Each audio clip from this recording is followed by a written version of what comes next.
The Tuskegee experience. They dared to dream to be Americans. They dared to fight. They dared to win.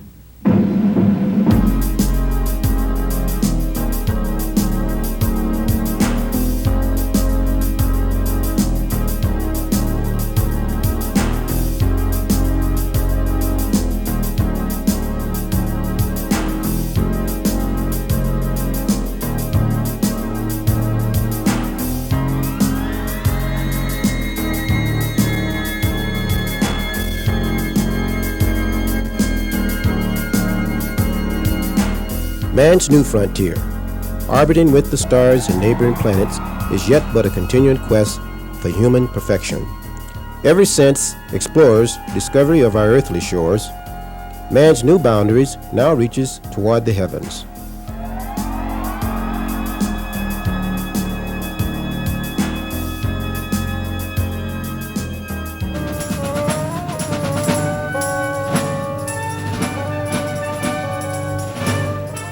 In the early 1940s, young men dared to dream of fighting for their country and win the right to become fighter pilots. These young visionaries braved the shackles of Jim Crowism and the paradoxical doctrine which called for equal training as long as separation of the races was maintained. Eventually, 450 black fighter pilots under command of Colonel Benjamin O. Davis, Jr., who was later to become the first black lieutenant general in the Air Force, fought in the area war over North Africa, Sicily, and Europe. Flying fighter craft such as the P-39, P-40, P-47, and P-51, these black airmen came home with numerous decorations, including 150 distinguished flying crosses. Those black airmen who did not serve combat duty overseas were formed into a medium bombardment group, known as the 477th. This group never got a chance for combat due to the surrender of Germany and Japan in 1945.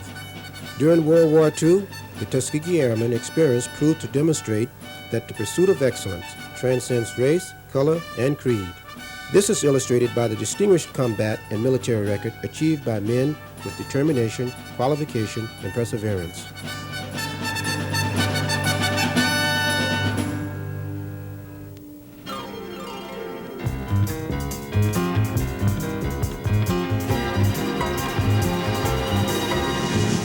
Here in beautiful Seattle, Washington, from July 31st through August 5th, 1984, the Tuskegee Airmen Incorporated presented its 13th annual convention, celebrating this heritage by prefacing the convention theme, Tomorrow, What Will It Bring? The purpose is to provide a basis for Tuskegee membership to continue its efforts in creating avenues for today's youth to carry on the accomplishments and achievements of their predecessors.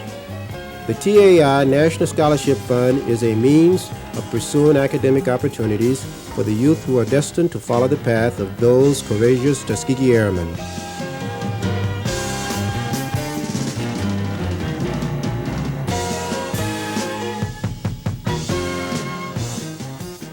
I'd be pleased to. The Tuskegee Airmen, as we know them now, were born out of a situation that occurred in the 1940 to 42 time frame when our country was getting more involved in the war in Europe, and there was a growing need to support our military services, and as people were going into the military forces, a number wanted to get into the flying end of the game. And what the situation at that time that existed, however, was that we were being denied that opportunity because of the social environment that said that blacks and whites couldn't live together and blacks couldn't lead whites. Then there was the other side, too. A thought that prevailed very much was that the black was inferior and didn't have the mental capacities and the intelligence to cope with the technological phenomena as an airplane, and so I guess you'd say there was a lot of foot dragging going on in allowing blacks to come in. Well, the goal that we'll achieve here, it is my hope that it'll be greater than any goal that's been achieved up to this point. And that is, we'll have more and more chapters coming into being. We'll expose more of America to what our history was all about, let them know about those missing pages of history. Plus, we'll be able to show them and tell them some of our objectives and intentions. And this, of course, includes our scholarship fund, which we're quite proud of. This year, we're giving away 25 scholarships of $1,200 each, and that's something that will spur youngsters on toward a career in aerospace and what have you. One of the main objectives of the organization is to foster an interest in aviation and in aerospace. And we in particular want to encourage black youth to seek out careers in aviation, not just military aviation, but civil aviation as well, and in aerospace careers. We feel that this is certainly the thrust of the present day and the wave of the future. As far as the active duty military are concerned, the Tuskegee Airmen Incorporated has a large contingent of active duty military personnel who are members of this organization. We sort of look at the Tuskegee Airmen as our roots, if you will. We got a lot of strength from each other with all the problems we had. We can go to the top. We've demonstrated, I think the Tuskegee experience more than demonstrates that black people have that ability. These are some people that have behind them a kind of history that adults, Americans, black, white, youth, can relate to and use as a historical guide. And I appreciate that. In my instance, I made some mistakes. My big mistake was accepting the fact that America generally did not accept me. And as a consequence, I didn't realize what my total potential was. The particular thing about the Tuskegee Airmen, they have made it very they've just made a wide avenue for us women. Now, we don't have very many women in the chapter who are active, but I believe it was a singular honor for me to be chosen as second vice president. I do quite a few things. I'm a social person too. I make very good hors d'oeuvres. But we do participate actively, and they have found that some of the ideas that we have lean toward extreme creativity. I designed the book arrangement for them so that we can display our books more efficiently. And they were so lovely, they accepted my idea and put me right on the book committee. So I think they really want somebody to work. I'm just excited and ready to go and help any way I can. To promote younger individuals that are out there that might feel that the armed forces is not a place for them, I think that they can play an active role. And if you can get those individuals to realize that the people in the past have contributed and they can contribute in the future. I think probably the most significant and most satisfying period of my life was when I, as a 23-year-old, became the line chief of the reactivated 99th Fighter Squadron at Lockburn in Columbus, Ohio.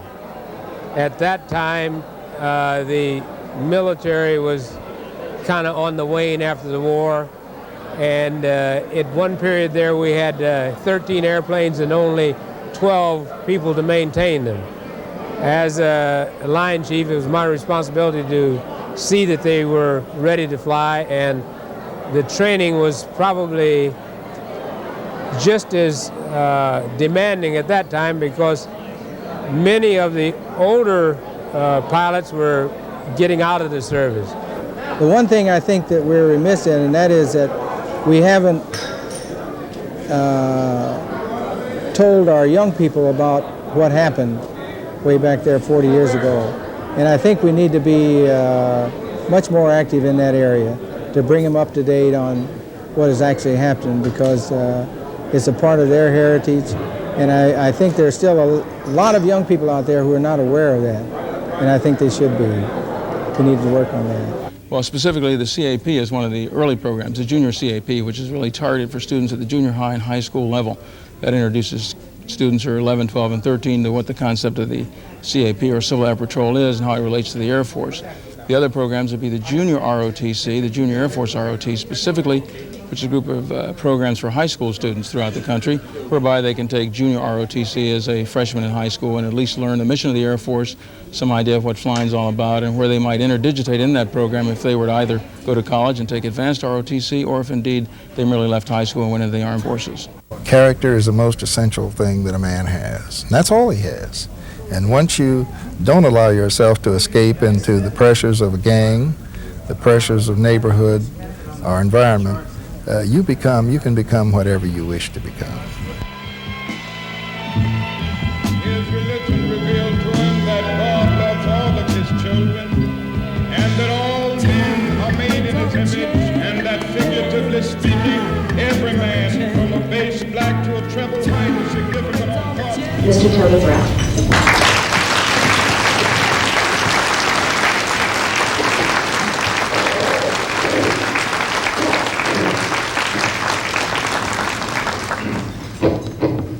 May God grant me the words to speak his thoughts.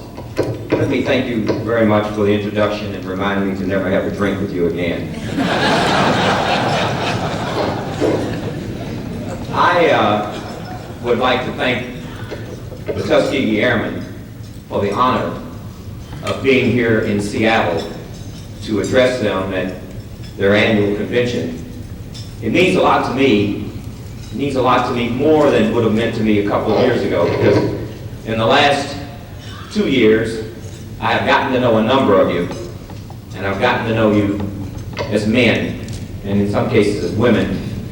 And I might say that I have never known a group with more depth in integrity than this group. Of course,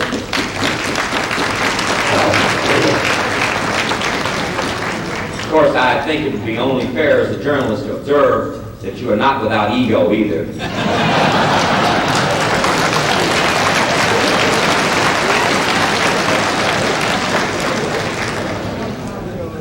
I, as all of you know, always talk about black people, and I will do that today with no exception.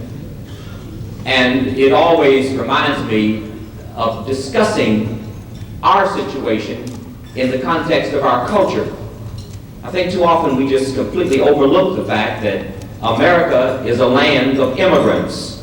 When you saw the Olympics, if you saw the 140 nations represented, and all the nations of the Eastern Bloc who did not come, you know that in the United States we have a mirror community of every one of these ethnic and racial groups from throughout the world. And you stop and take a good look at who they introduced at the Olympics as the Americans. The real Americans represented us, and they are the Native Americans.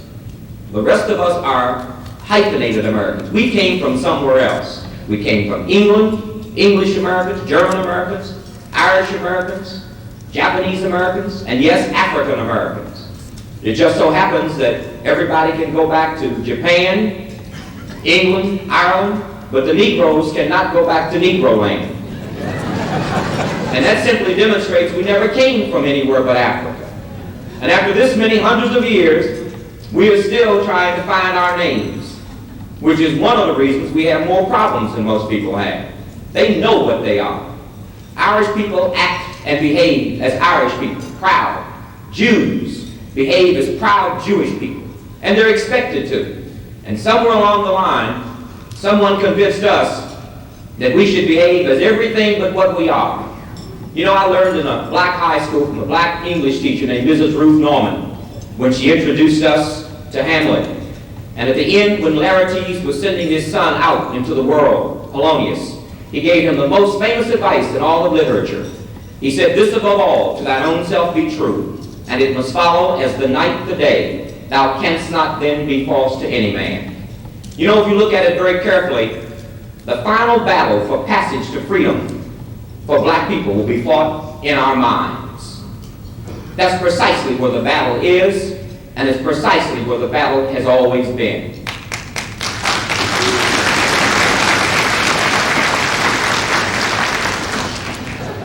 You know, we in this country, in the last few days, have been treated to one of the greatest spectacles that I know I have ever witnessed, and I'm sure most of you will admit you've ever witnessed. And we call them the Olympics. I spoke at Mississippi State University in Starkville, Mississippi yesterday, and they did a little history of the flags, the history of the Mississippi flag, and the history of the United States flag. And the bottom line was that the American flag is a symbol, and it represents our responsibility to this country. That's what the flag is. And you know, symbols or role models, and black role models in particular, are important as symbols because people behave or are guided by what they imagine themselves to be. And if you don't have symbols, in particular symbols that mean something, then you are guided by the wrong symbols. And I would like today to talk about three words: character, America, and freedom. And as I said, the battle for the final passage to freedom of blacks will be fought in our minds. So that's the freedom to which I refer. The freedom to be an American the way you want to be an American. The freedom to know who you are. The freedom to know that you have a responsibility. And the freedom to create and leave a legacy for others to be guided by. That's freedom. And we do this, ladies and gentlemen, by knowing who we are. As fundamental as it is, none of us is going to perform, to do anything worthwhile, if we do not know who we are. George Santayana, a great philosopher, said, "He who does not understand history is doomed to repeat it."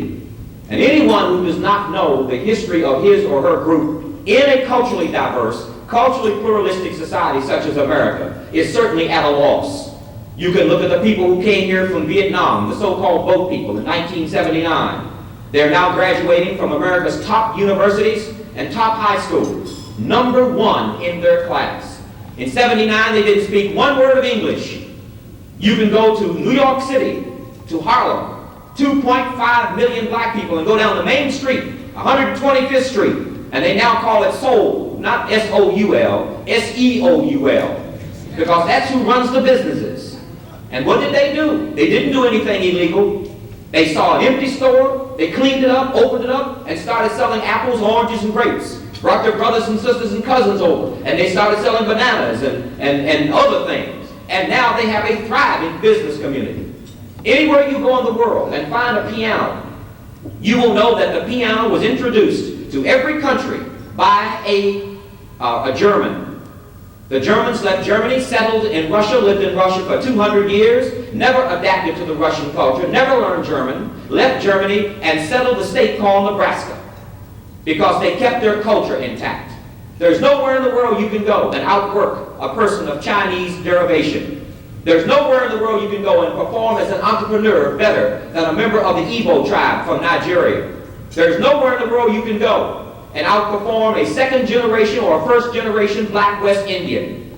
Black West Indians of the second generation in the United States earn 10% more than the average white and have a higher IQ and are better educated than the average white. Of course, whites always remind blacks that their IQ scores are 15 points higher, and they are, but they never tell you Japanese have a 10-point higher IQ than they do. And the highest earning group in the United States with the highest income are the Asian Americans. The Japanese at $27,000 and the Chinese at $25,000. What am I describing? I'm describing culture. I am describing people from groups who are proud of the fact that they belong to that group. And based on that pride, they perform when competing with people from other groups. And what do we as Africans do? Spend most of our time debating what we are, and the other part of our time denying what we are. And as a result, we don't have any basis for performance. And we do it for a good reason. We do it because we've been brainwashed. We do it because someone has told us that anything dark is evil. And we have committed our lives to painting our faces, doing all kinds of things to ourselves, disfiguring ourselves, to run away from what God has created. And God wanted us to be what we are. And He didn't want us to be anything other than what we are, but He wanted us to be proud of what we are. And that, ladies and gentlemen, is the final passage to our freedom. And the final passage will be fought in our minds and will be dictated by our ability to love ourselves. And understand one thing very clearly, that pro-blackness is not anti-whiteness.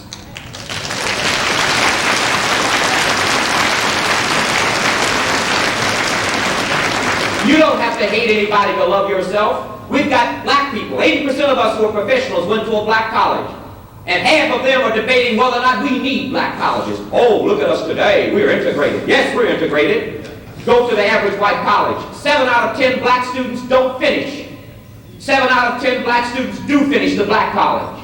Of 114 black colleges, we graduate over 50% of all blacks who finish college each year. And only 20% of the black students go to the black colleges. 80% go to white colleges. The University of Georgia has graduated one black athlete since 1971. You've never seen 2 Jews debate whether or not they need yeshiva and Brandeis. You've never seen 2 Catholics debate whether they need Holy Cross and Notre Dame. The Mormons have an entire state called Utah. They have no intention of giving it back to the United States.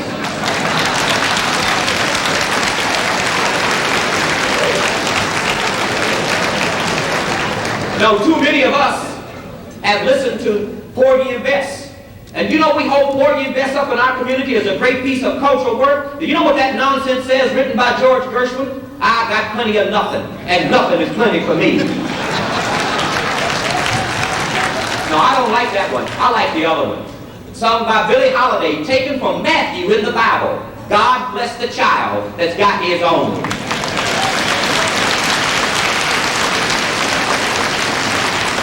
No, there's nothing wrong with having something, but you can't feel that you deserve anything if you don't love what you are.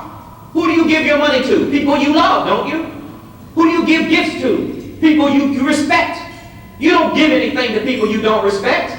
You've got to love yourself to give something to yourself. But you've got to be free, ladies and gentlemen, inside. The United States of America must be free as individual Americans to be free as a country. White people must be free of this nonsense of preference, and black people must be free of this nonsense of hating what they are. And that cannot be given to any of us. It is something we must do for ourselves. But look at the lessons we get. Got up there in a moment of crisis and began to wonder if you could fly. If he lied to you, you would have appreciated it at the point of crisis. Because you need to be motivated by something that means something that's positive. And if you think black people are poor, let me statistically walk you through black America. There are 30 million of us that the Census Bureau can find.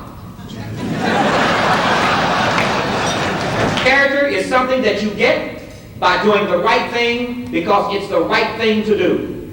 Character, ladies and gentlemen, is what it's all about. I was fortunate enough to have a reception for many of the members of the Tuskegee Airmen about 2 years ago when our TV series came out. And they were all introduced, General Davis and many of the men, and I would like to say this, when I refer to the Tuskegee Airmen, I refer to men and women, I refer to the ground crews, I refer to the members of the bombardment group who did not get overseas because they were not given the chance to fight and die, and I certainly refer to those who did go overseas, the 99th and the 332nd, and who did make all of us proud, and particularly we must admit that to be a pilot and to be a successful pilot is to be a hero. I refer to all of these groups when I refer to the Tuskegee Airmen.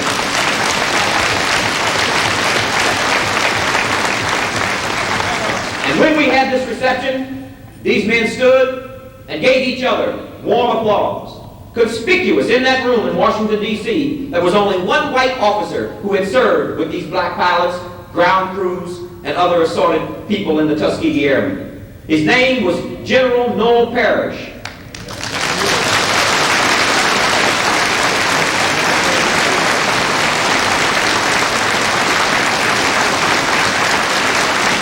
That Noel Parrish was the white commander of Tuskegee Airfield. At that time, the Army regulation was that only a white officer could be in charge of an all-black unit, particularly of that all-black unit. But Noel Parrish did something that was unusual. Noel Parrish, when he was introduced a year ago, got a standing ovation from every member of the Tuskegee Airmen. And why did they give him a standing ovation? Not because he's white. They gave him a standing ovation because 40 years ago, he could have acted like a fool and gotten a medal for it. But 40 years ago, he acted like a human being. And today, he can take to his grave character. You can't say the same thing.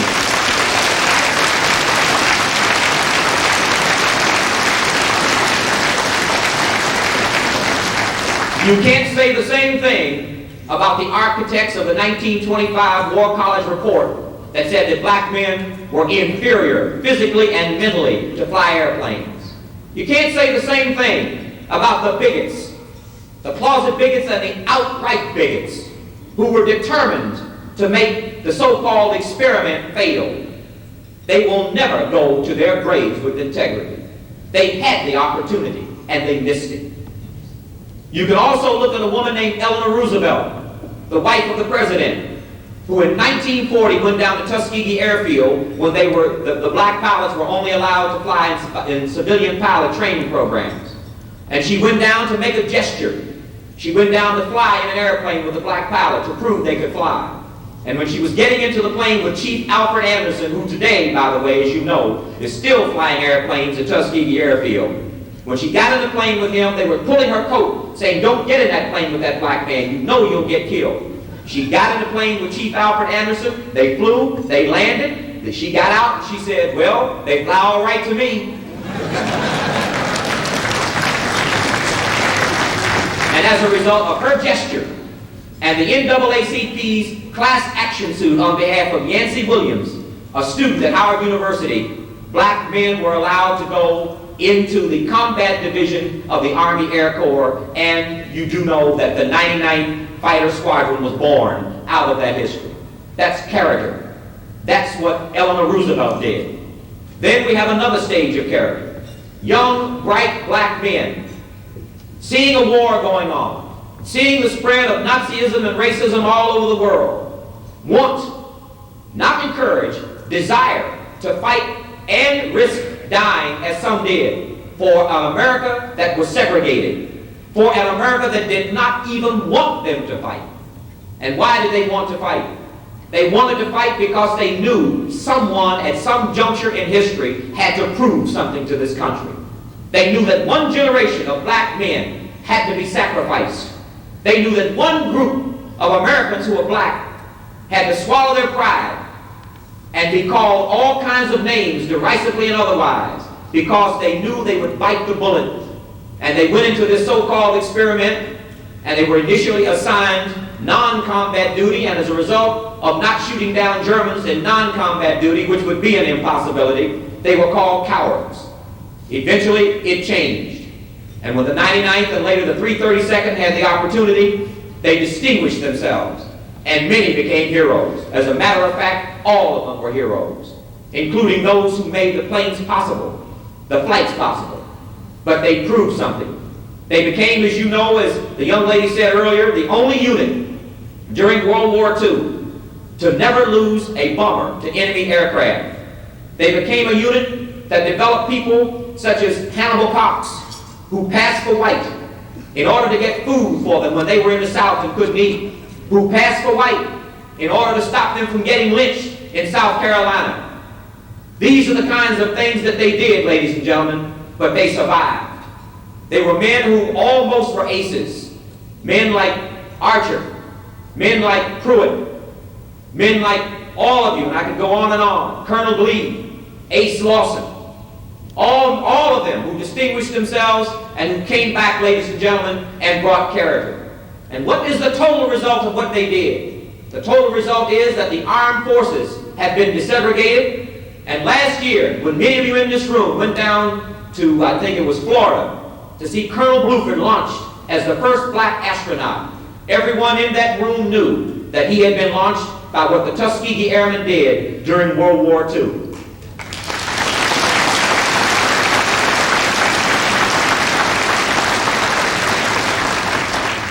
These are examples of character. And that's what this battle is all about. It is about us knowing who we are, and it is about us being proud of it. And everything that they achieved as a result of a legacy. And that legacy, ladies and gentlemen, goes back to the very first American who died for this country. And I love America. I love America because I know America's history. I know that the first American to die in the Revolutionary War was a black man named Crispus Attucks. I know that the American who laid out our nation's capital, who memorized the plans for Washington, D.C., when Pierre L'Enfant became upset with Jefferson and took them back to France, was a young black scientific genius named Benjamin Banneker. I know that the first open heart surgery was performed by Dr. Daniel Hill Williams, a black doctor in Chicago, in 1893. I know that all of us in this room can get blood plasma or have had our lives saved by blood plasma because of a black doctor named Dr. Charles Drew. And a black man, Garrett A. Morgan, invented the electric traffic sign, not to stop black cars or black people in black cars, but so we could all have a system of street safety. And ladies and gentlemen, Hank Aaron is not the all-time black home run hitter in baseball. Hank Aaron is the all-time home run hitter in baseball. They proved that culture, that courage and imagination and integrity amount to a successful life. And that's the lesson, ladies and gentlemen. It is that simple. They are great war heroes. They are people who have not been recognized, and I would like to say this, they will never be recognized until black people do it for them. It will never be done otherwise.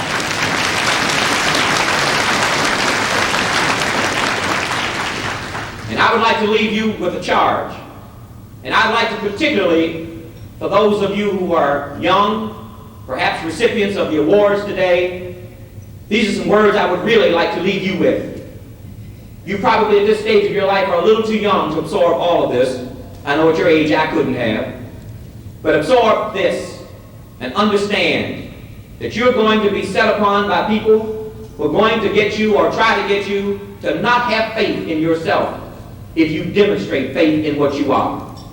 You're going to live in a world in which many members of your own group hate what God created. You're going to live in a world that is full of confusion, expedience, too much ambition, all sorts of weird opportunities. If you can remember one thing, and one thing only, and that is you will be Remembrance Field. And Flanders Field is a graveyard in France in which many of the Americans from World War I are buried. And the poem was written to remind the Americans who came back from that great war, who sacrificed, who were saved as a result of the sacrifice that those dead men had made. And it goes like this: to you from failing hands we throw the torch. Be yours to hold it high. If ye break faith with us who die, we shall not sleep, though poppies blow in Flanders Field. God bless you.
This was something that seems rather strange now, and I didn't like it a bit at the time, that it was testing or to find out if black people could be pilots. That was just an old traditional notion that perhaps black people could not fly. I always wanted to fly airplanes. I used to build my own model airplanes. And I'll never forget when I became a teenager and read an article. I was in high school at the time, high school senior. And this article came out about colored couldn't fly. And I got so mad, I'm ready to go to war with somebody. A few minutes later, they came back, said this captain or major met me at the door and said if I stepped inside the officers club, I would be under arrest. Oh, no, you're kidding. We do kid quite a bit among ourselves. But it was a fact. So anyway, there were 101 of us who refused to sign this basic memorandum, and we were ordered into a resting quarters and subsequently shipped from Freeman Field back to Godman Field to our old quarters and held in arrest in the BOQ quarters there. I was 19 years old, recently, newly married, had one child on the way, and scared to death because I really thought they would shoot us. Because they said, we had a guy sat there and read us the Articles of War. If you disobey a direct order in times of war, you may be liable for this, that, and the other. And the direct order was, don't go in that building. This resulted in Colonel Benjamin Davis being called back from Italy as the commanding officer of the 332nd and put in command of the 477th in place of Colonel Selway, and all the white officers were shipped somewhere else, and we went on as a complete black unit from then on. Normally, when the war started, just about, you fly 25 missions and you go home. That was raised to 50 missions. Then it was raised to 60 missions. I was getting close all the time, and other guys were getting close. And finally, it went to 80 missions. I was still there. And then they started letting guys go home. But I never was chosen to go home. And so finally what happened all over, they took out the 80 and you flew until you couldn't fly anymore. Then you got to go home. I ended up with 133 missions. There was one fellow, very good pilot. He went 144. I was shot down on my third mission. When I was shot down, we were flying about 25 miles north of Angio Beachhead, which is very near Rome, in Italy. And about 8,000 feet, I got some flak in my engine. So I had a fire. Quickly, I assessed the situation and decided that I was going to try to get back, glide back to friendly territory, which I was close by. At that time, I noted that the enemy was shooting at me. So there was a lot of smoke in the cockpit. So I had a lot of trouble getting off my headphones. When I got them off, I really crawled out of the airplane humbly, because it's a very small space to fall between the wing and the tail. So at that time, I jumped for the wing, fell through the hole, and I guess I was about 2,000 feet high. Immediately I saw the Germans shooting at me, and I started pulling on the strings of the parachute. And as I rocked back and forth, bullets were going just the opposite side of where I was. Looked like about 3 swings, and I fell directly into Angio Beachhead, which was a very small area of space, about 6 by 6 miles. Down there, they had put together a plane from planes that had been landing there. I flew that plane back to my base the same day. The next day, that same day, the operations officer said, "I'm going to schedule you to fly the next day." I said, I'm not flying that airplane." He says, "Yes, you are." I said, "No, I'm not." So we went back and forth like this, and he said, "Well, I tell you, I'll make a deal with you. You go out tomorrow at 5 o'clock and hit this bridge, which is 1 mile long, and I'll let you off for 2 days." I went up there and missed the bridge and flew 49 consecutive days. Well, we went on this mission from Italy to Athens, and that's a long flight. We were flying P-51s. He led the first part, and I led the second. And when we got there, the Germans that were in Athens, Greece, started shooting at us, and the first shot they shot hit him, and he blew up and was wiped out. That shook our guys up, and they were kind of telling me, "Well, Ace, what are you going to do? What are you going to do?" They were, I said, "Okay, we're going down." And down we went, and there was a row of airplanes down there, German airplanes. And we went down, I would say it felt like I was 20 feet above the ground. we were just blowing the heads and tails off of them. And we pulled up. By this time, our guys had went everywhere because they didn't get shot down, but they got hit. A lot of them did, our guys did. And then we went one more time around and blew the devil out of them again, and we went on home. Nothing was said about that for a long time. We just don't talk about it, see. We just do these things, and then we do it the next day and the next day or whatever.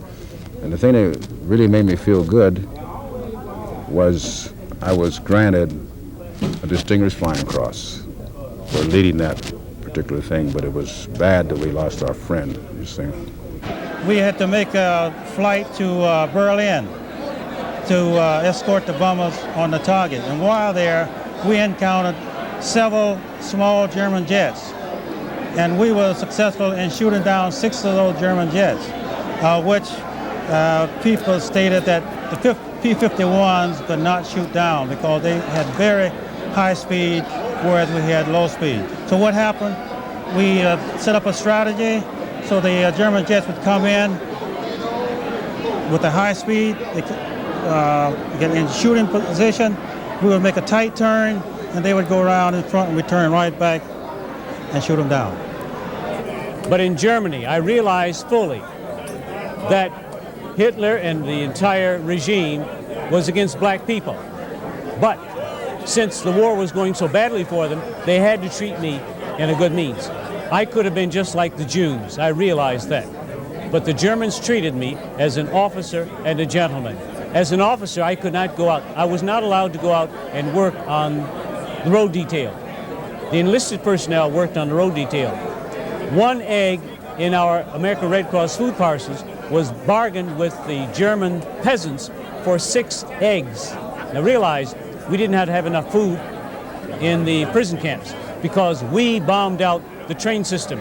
And the train system was the thing that moved all the food in Germany. We were very starved in prison camp.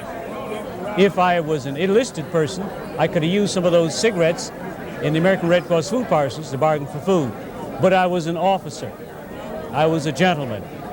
And still, I came back to this country treated as in a discriminatory manner, but still as an officer. This is part of the thing that I have to tell youth today. Actually, I look at it, it wouldn't have been possible what I did without the Tuskegee Airmen. So to me, it's just really something to be here. I tried to make it last year and had to go on alert. So this is my first year making it, but it's amazing. And you know what I did, being the first black female pilot in the Air Force, was nothing compared to what these gentlemen did.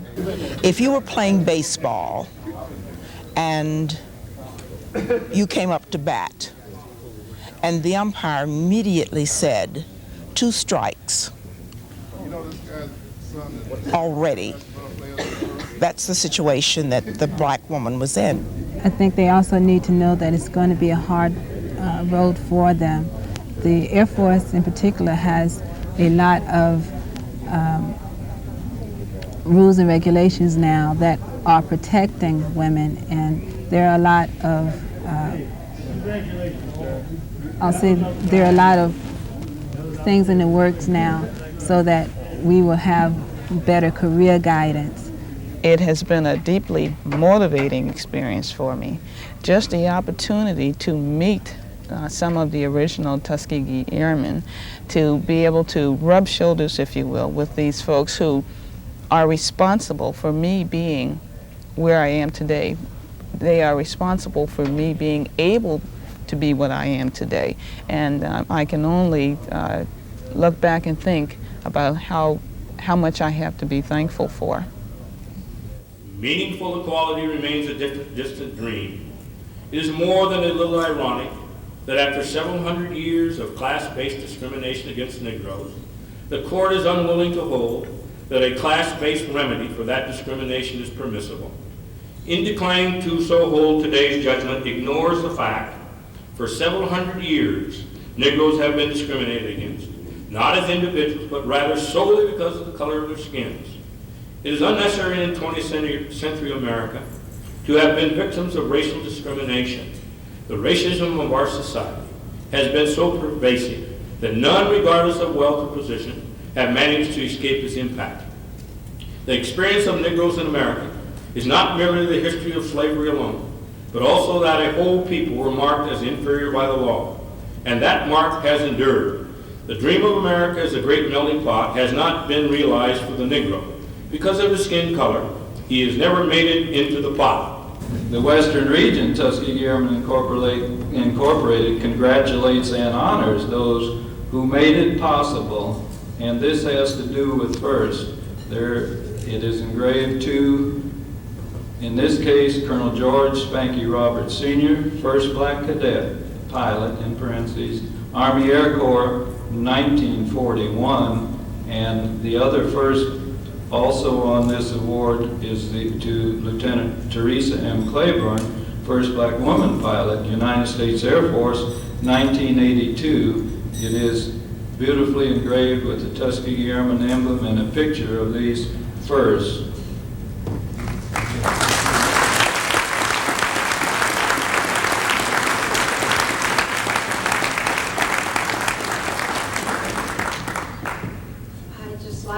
Thank you very much. This is beautiful. And I remember this occasion. I wasn't there, but he came home walking on air. He was so proud of this young lady. Thank you very much.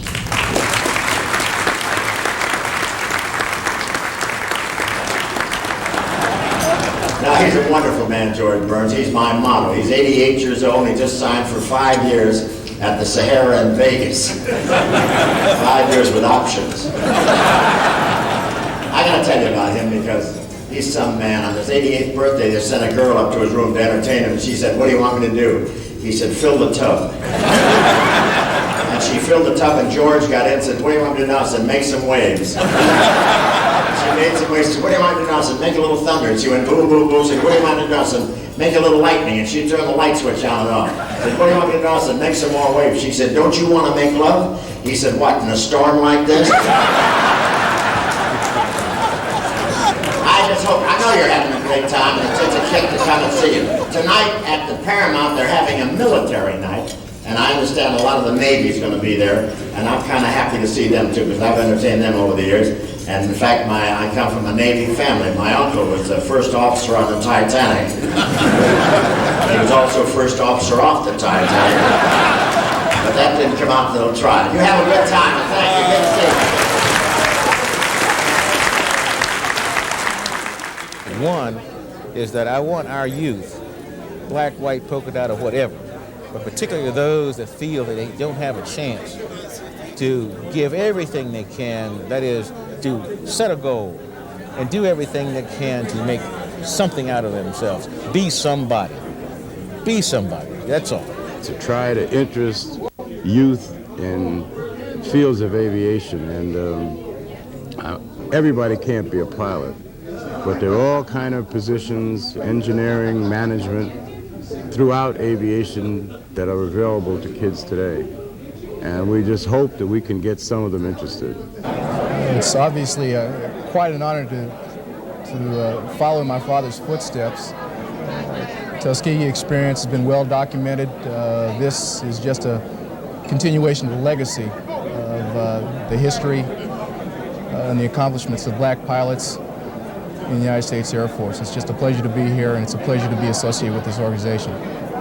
I think the most inspirational is to try to get young people involved into the Air Force, because the Air Force is a great way to go, and it's a whole different ball game, and that's why I went into the Air Force rather than into the infantry or engineers or something else. While I enjoyed my Tuskegee experience, there were enough negatives involved that I tried to put it behind, although I understand that there are accomplishments that I've made since that I undoubtedly would not have made had it not been for the discipline that I learned there, for the backbone that I managed to obtain, some of the lessons I learned on just how to be a better person.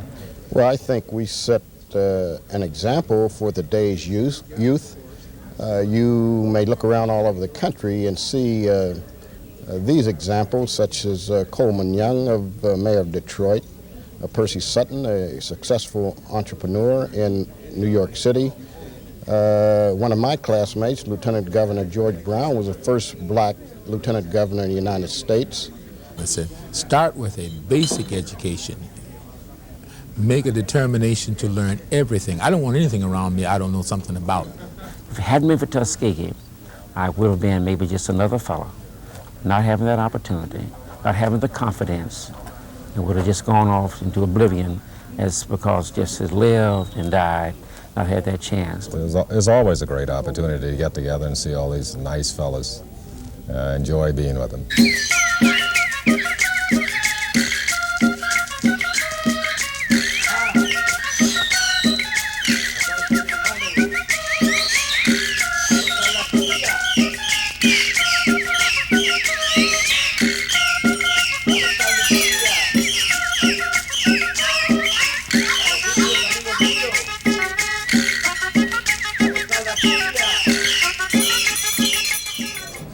Our whole life was involved with flying. The names of the members of the group were spoken in our house practically every day. There was always something funny that he said about some member of the group. We had a high grade of deal of respect for men like Weldon Groves and Span Watson and Lee Archer and whatnot. So these were people that I knew. Well, normally on the whole, I was pretty lucky. I think I brought back a bullet or so from strafing, and I left a tie on the runway once when I was taking off of the P-47. But on the whole, all of my missions were, I returned from all of them with no scratches. After we got overseas, we had, I put in my missions. I came back home because my wife was pregnant when we left from the States to go overseas. She became pregnant, and she had the child in September. In December, I applied to come back. In November, I applied to come back to the States because I put in my missions. And when I came back, going down to my new post in Alabama with one of the other officers, we met with an accident, and I got a fractured skull on the side of my left eye. As a result, I was laid up in the hospital for several months, and when I came out of the hospital, they told me I wouldn't be able to fly anymore, and if I wanted to meet the retirement board, I could, inasmuch as my commanding officer, when I left from overseas, told me that I would be entitled to become part of the regular Army if I wanted to, because they liked the way I flew, I guess. We went on several gunnery missions, low-level flying, in training. This was. It was a wonderful experience, and I enjoyed every moment of it. I was in all phases of it, piloting, bombardiering, navigation. And it was, well, to me, just a wonderful experience. He was in the 99th Pursuit Squadron, and he was a pilot, and he was shot down over Germany, and he was a prisoner of war for a short time, and then he was released and came home and went into law school and graduated. At the time of his passing, he was a practicing attorney and also the director of the early child care development in St. Louis. I look back, and at the time we were going through Tuskegee, we were just a bunch of youngsters who had a lot of ambition, but our futures were a bit cloudy because of the segregation policies of the United States at the time and the military at the time. We didn't know just how the war was going to affect our futures, but we were hoping. Well, we had quite a lot of experiences, some good and some bad. And overall, though, I would say that it was a wonderful experience. We enjoyed it, even with its trials and tribulations. And I think it's a good thing for youngsters to be involved in. When you're with a group of people as great as the Tuskegee Airmen, it's hard to achieve anything but super relationship, generally speaking. The experiences that we had were so great.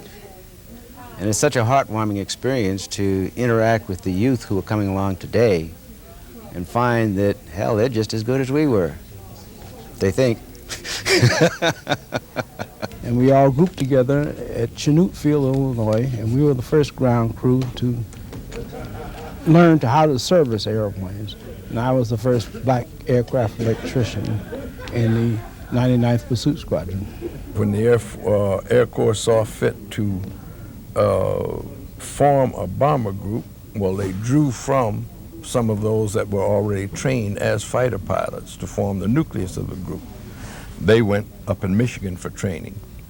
At the same time, they had to train other members of bomber crews, navigators, bombardiers, gunners, radio men, engineers, etc. I happen to fall in that category, being a navigator bombardier. In a segregated outfit in World War II, we didn't know how good of pilots we were. But once we flew with the total group, then we know we were good. My war service served me to good stead because after the war, I was able to do something that I always dreamed of. That was to work with and around airplanes. I became an air traffic controller. This convention is an annual affair, and it gives the former members of the Black Air Force of World War II a chance to get together and tell what they've been doing. We already know what they've done, but currently we're sponsoring 30 scholarships for young people to go into aviation or aerospace. And during this convention, we make that selection. And so I only made first lieutenant, but I was proud that I was able to survive the ordeal and make it back, and I'm here to talk to you today. I think that the government did us a favor by training these men. They are magnificent. I guess it was about the only thing I really wanted to do. It was extremely important. A great deal of pride went along with the accomplishment, I'll be honest with you, because it wasn't really that easy. But it was probably, I guess, one of the greatest things or the thing that I have most pride in my accomplishments in my life. I think it's it's the most outstanding convention so far, and I think that our intent was to make it the best convention that's ever existed of the previous 12. I believe one of our top priorities should be to reshape our social programs, both the private and the public sector, such that these programs do not foster an individual to merely exist or to limit the human spirit to the point where one perseveres. I believe, as the legacy tells us, that we should all have the will and the opportunity to excel within our God-given constraints. This was something unique in that there were no white people in that unit at all. And that's the first time that neither the Navy nor the Air Force nor even the Army had a unit of that sort without some white commander to be in charge of every unit, of each unit, that is. So that made it something unique, with Ben Davis especially, as something unusual, since he was the first man out of West Point for about the last 30 years. And in the military, there are opportunities, but here again, he must have the educational background.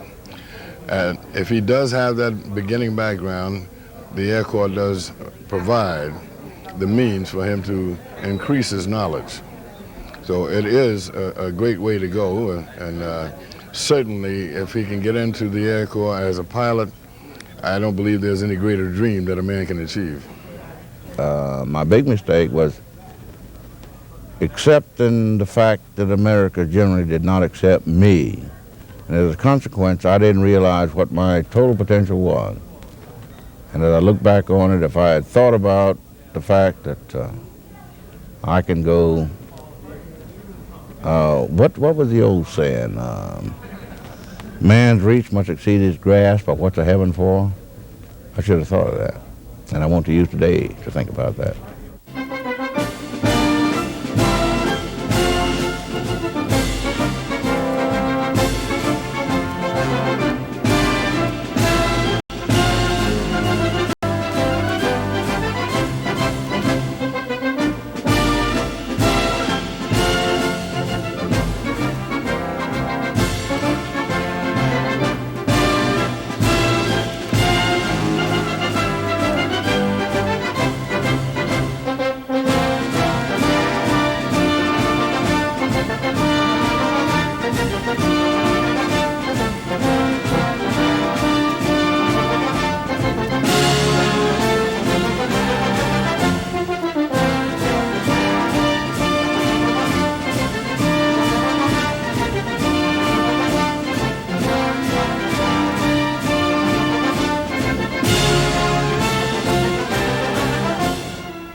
Thank you.